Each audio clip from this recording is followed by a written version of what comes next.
আচ্ছা, অফিস থেকে বাড়ি ফেরার সময় রাস্তায় যদি খুব জ্যাম হয়, তাহলে কি আমরা আর বাড়ি ফিরি না?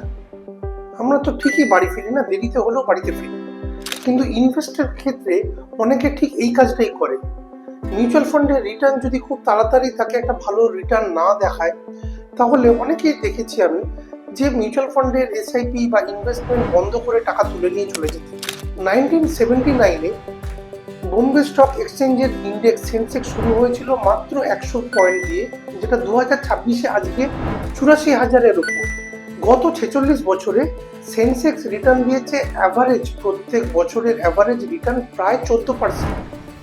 কিন্তু তা সত্ত্বেও অনেকে মিউচুয়াল ফান্ডে ইনভেস্ট করতে ভয় পায় তাদের ভোলাটিলিটির জন্য।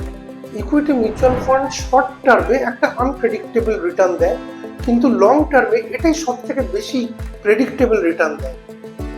তাই মিউচুয়াল ফান্ডে ইনভেস্ট করুন এবং অন্তত 5-7 বছর ইনভেস্টেড থাকুন, তাহলে আপনিও রিটার্নটা বুঝতে পারবেন। মিউচুয়াল ফান্ড সম্বন্ধে আরও ডিটেলসে কিছু জানার থাকলে অবশ্যই নিচে দেওয়া নম্বরে হোয়াটসঅ্যাপ করবেন বা কমেন্ট করবেন, আমরা নিশ্চয়ই গাইড করব।